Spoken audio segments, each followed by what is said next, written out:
Greetings, everyone, and thank you for joining us for our operator meeting today. My name is Hannah Hickam, and I will be your host.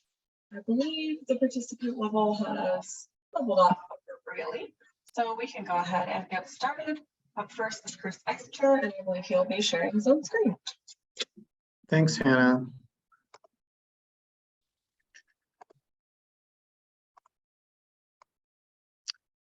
Good morning, everyone.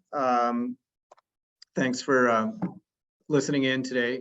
So what we'd like to do, this should be a particularly short meeting, and we would like to provide some clarifications and updates as far as our development process go and the deadlines for these forms. And then once we're finished with the clarifications, we'll open it up to questions again. And we encourage you to ask here or continuing sending emails. I acknowledge that there's probably some people out there who've sent some emails and haven't got a response as of yet, and know that we are working through those, and we'll get to you hopefully very soon in the next day or two, finish going through the whole list. So, as far as some important deadlines, the 1B was August 1st. I think most of you are already aware of that, and many of you have submitted successfully, and thank you for doing that. September 1st, not necessarily related to the financial assurance, is the conservation levy payment, which is a new electronic form that was introduced several months ago, and that is due beginning of September, and it's an electronic payment system. So if you're involved with submitting your conservation levy payments, just be aware of that deadline. For the Form 3, which is kind of the big form that we've been working on developing, we are on track to have that in testing towards the end of this week, external testing the end of this week, beginning of next week. And we hope to have available around the 1st of September for all operators to start using. Before you complete and submit your Form 3, do be aware that it is advantageous to submit your Form 1Cs, 3Bs, and 6As, as that information will be used in the Form 3. So those Form 1C, Form 3B, and 6A are already available. We encourage you to fill those out and submit those as soon as you can. As far as reaching out to us, if you have questions, here's a list of staff contacts for the various forms. Again, know that we're getting a lot of emails, so we're working through them as fast as we can. So with regards to the new financial assurance, we just wanted to provide some clarity as to where information is in the rules related to financial assurance. We get a lot of questions about with regards to the forms, as people aren't familiar with them. On our website, in the rules section under regulation, you will find our entire rule set, and the rules with significant changes associated with financial assurance are in the 100 series, the definitions, 200 general provisions, 400 operations and reporting, 700 financial assurance, and 900 environmental impact prevention. So if you have questions or there's things you're not clear about with regards to the new financial assurance rules, this is the place to go to find some clarity. Additionally, there is also a statement of basis and purpose that went with the financial rules that were passed on March 1st. And those can be found on the financial assurance rulemaking page. And you can see in the arrow here, they're the bottom of that list of documents. So if this provides some narrative description of the rule implementation. And then finally, more resources are found within the operator meetings archives, and there's a link shown there. And you'll notice that the meetings are all arranged by dates, and you'll see all the presentations. And there have been numerous meetings since the financial assurance rules were passed in March. And you can see that in each one of those, there will be presentations relative to financial assurance. So please take a look at those again for more information and clarity. So I did want to bring up a correction from one of these presentations on June 2nd. For Rule 703D for the gas gathering, gas processing, underground gas storage facilities, We had originally showed that it was the change was from a statewide blanket from 50,000 to 100,000. Instead, that should be a statewide blanket 50,000 to individual 100,000. So that correction we wanted to make people aware of, and this updated slide will be added to that presentation here. So for the Form 6A, this is the out of service designation form. This is addressed in Rules 434D 1 through 4. This form is not going to be reviewed by staff. It is an auto approval once you submit it. The form is designed to designate the list of wells that are out of service that you as the operator designate. It will assign a plugging due date to each well according to the number of wells that you've listed on the 6A. And so if your 6A has 1 to 10 wells, that the plugging date would be no later than December 31st, 2027. If the 6A has 11 to 50, 2028. If it's 51 to 250, the end of 2029. And finally, if you have more than 251 or 250 wells, it'll be the end of 2030. So it's to your advantage to aggregate all your wells and submit them on one single Form 6A. If you wait to submit a Form 6A until after December 2023, then you will only have 4 years from the submittal date to plug those wells. Rule 434D 3E requires evidence that the operator is financially capable of meeting the timelines. Financial capability is completely different than the financial assurance and liability insurance. So operators need to describe the strategy for meeting the requirements of their plugging list. And they should only outline or a reasonable plan for plugging their out of service wells with this. An out of service well is defined in the 100 series of our rules. It means that a well that an operator intends to plug or abandon and for which a Form 6A designation has been submitted. I already said they were addressed by 434D 1 through 12. An out of service well is one in which you never plan to be return it to oil and gas production or use it can't be returned without an order of commission. So the expectation is this will be a permanent designation when you send it to out of service. A well that is inactive is one that returned to production should the designation should it not be designated as out of service. And for your financial assurance plans, options 1, 2, and 6 will exclude out of service wells as prescribed in the rules. Know that out of service is a designation. The well is still going to have a status, and that such as shut in, temporarily abandoned, suspended operations, waiting on completion, and so on. Out of service wells are not exempt from monthly reporting on a Form 7. So that means that even if you declare an out of service well with the 6A, you still will be reporting it with the Form 7 until you have successfully plugged and abandoned it. An inactive well is defined in the 100 series. And this is defined as an oil and gas well that has been shut in and not produced for a period of 12 consecutive months, or an oil and gas well that's been temporarily abandoned for a period of 6 consecutive months, or a Class 2 UIC well, or one the suspended operations well waiting on completion with no other monthly activity, with no activity other than monthly braidhead monitoring for more than 24 consecutive months. It does not mean that an oil and gas well that is completed for fewer than 12 months. So if it's a new well, that wouldn't classify as an inactive well, and you can read the rest of those there. So inactive well.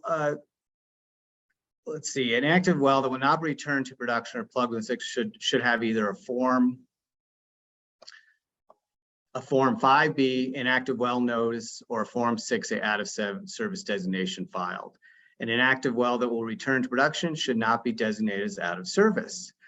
Single well financial assurance may be required with the Form B after the operator has approved Form 3 financial assurance plan. So the annual mitigation, moving on to the annual mitigation fee in the Form 1B annual registration. The mitigation fee, which was due as of August 1st, They're addressed in Rule 205C 1 through 3. Per this rule, the 1B is filed and the fee is paid for every well that was spud and not plugged as December 31st of the previous calendar year. So wells that are active permits, status AP on December 31st are excluded because the well was not spud on or before December 31st. Wells that are plugged and abandoned, status is PA, dry and abandoned or reported plugged on December 31st are excluded, and all tribal wells are excluded from your annual registration. With regards to general liability insurance, it's addressed in Rule 705, and 705 says that all operators are going to maintain general liability insurance in the minimum amount of $5 million per occurrence. And this is an operator is defined as any person who exercises a right to control the conduct of oil and gas operations. So even if you don't have any active wells in the state of Colorado, but you have wells that have been PA'd but not past final reclamation, you would be obligated to carry the $5 million per occurrence of liability insurance. And so again, any operator which is registered to operate in the state must carry the general liability insurance. And I think that was the last of the clarifications I had here. So yeah, if anyone has any questions at this point, we'll be happy to try and answer them. And Jane, if you are on and have anything to add, feel free to. Thanks, Hannah. Thanks, Chris. I don't have any questions so far, but we'll keep an eye on it for a minute or so. While we're waiting, we did go ahead and add some extra financial assurance dates. I can scroll to those real quick for everyone. It'll also be on the next email that we send out. Also, we're going to add something new. We're going to start recapping these operator meetings in an email. I haven't decided yet whether it's going to be the same email as your invite for the next week, if there's a back-to-back one, but we're hoping to do it on a Thursday or a Friday. And the first question is, does staff have any further guidance, thoughts, advice, or musings regarding option 5 plans? I'll attempt to answer that. At least my thoughts on it is that with the option 5, it is one which allows for the operator to basically describe their own reasoning for providing financial assurance different than what is provided in the other options. And the important thing to note with this is that it does require a commission hearing. And so one has to be thoughtful about whether that's going to be the best option for them. But beyond that, it's up to the operator to decide if option 5 is going to be the best option for them. Great, thanks, Chris. And I don't know if that answers the question, but. The next one is Form 3 for an operator with 11 to 50 wells was due October 1st, not September 15th. That is correct. So if one of the documents, if the slides show that, then it was incorrect on that. And I believe yeah, I think it's October 1st is correct for 11 to 50 wells. Great. I have to go back and check to see. The next question is, federal wells are any well with federal minerals within a spacing unit or has federal permit or is not federal surface? I think that is a question mark. Let's see. I can answer that question or comment on that. What we're looking at is not, we used to talk about a federal well that kind of matches up with that description. Now we're talking about wells with federal financial assurance. And the reason we're talking about that and why it's important for the implementation of these new financial assurance rules is that Rule 702 excludes wells for which an operator has paid or will pay federal financial assurance to the federal government from being subject to financial assurance for the commission. And we used to flag federal wells based on, like that commenter said, indicating on the Form 2 that the surface or the minerals were federal, that the minerals were federal. But in talking to the BLM about how federal financial assurance works, it became clear to us that there could be wells that we aren't aware, just based on flagging federal minerals, that we aren't aware that the operator has paid, provided financial assurance to the feds for. So that's why we created the Form 3B, is for every operator to indicate which wells they have provided or will provide financial assurance to the federal government for, and the amount of that financial assurance. And when you submit a 3B, we will identify then those wells in the database as having federal financial assurance, and they will be excluded from all the calculations and the requirements in the Form 3 for financial assurance to be provided to us. And so the rule that you want to look at, that all my comments were just based on, is 702A, lowercase a.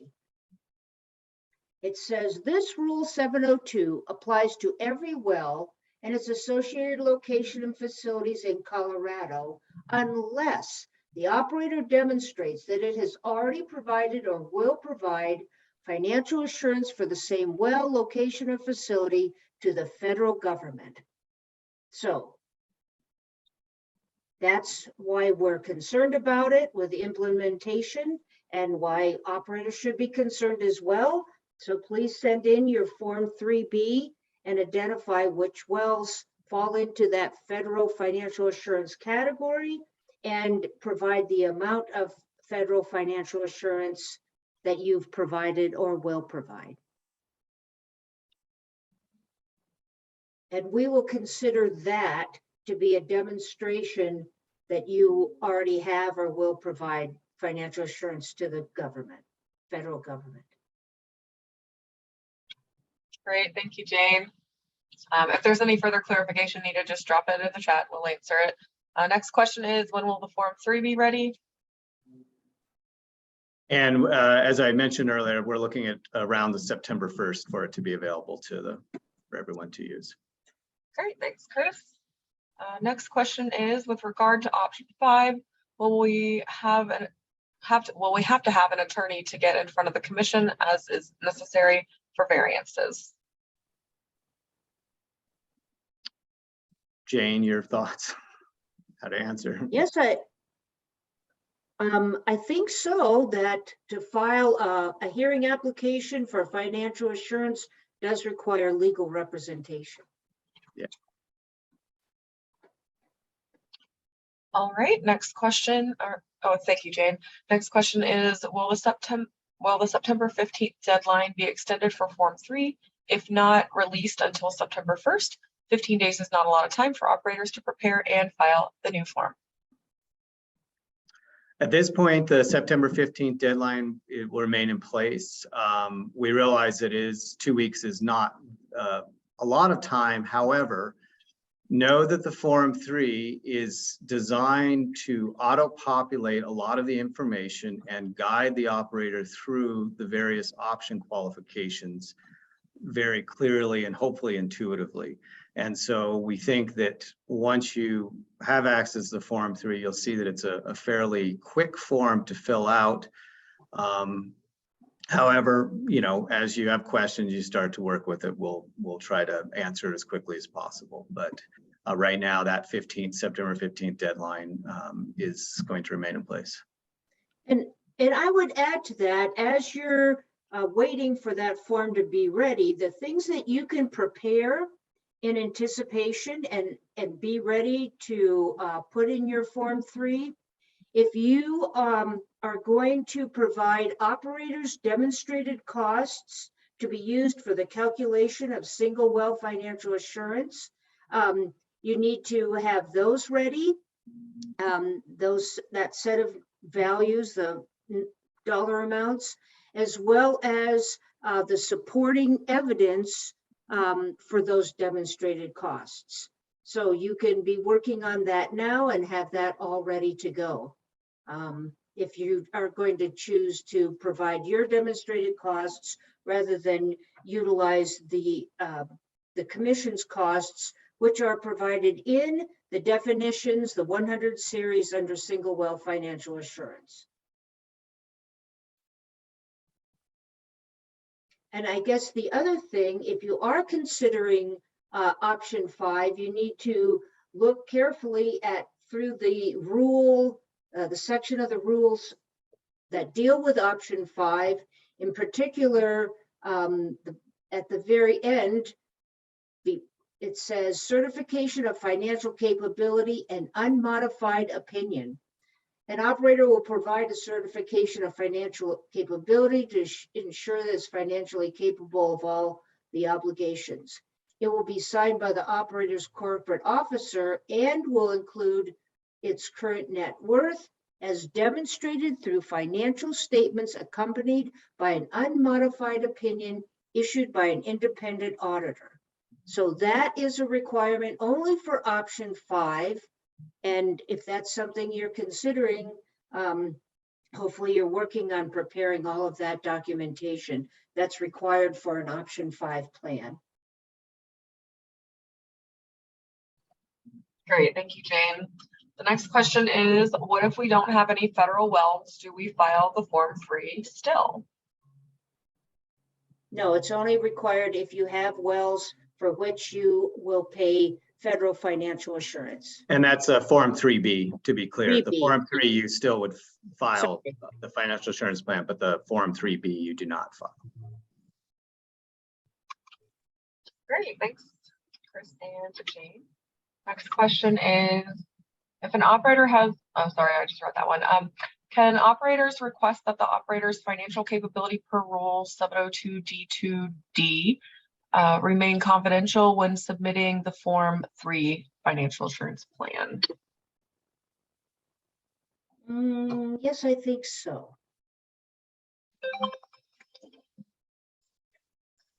All right, thank you, Jane. And next question. Oh, that was the last one, I believe. Nope, that was it. Oh, 2 people asked the same question. That's why I'm getting confused here.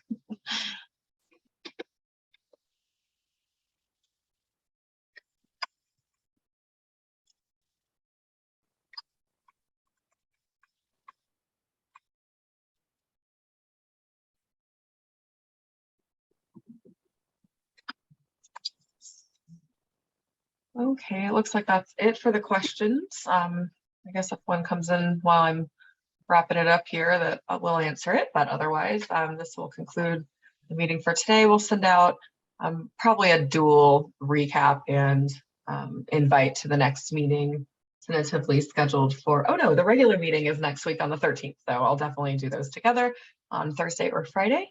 And if anybody needs to be added to the operator email list, please email me at this email address here, and I will add you to that list.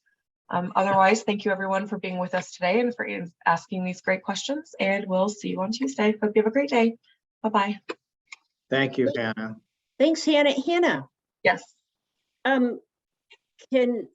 Has somebody written down all those questions that were asked in the chat?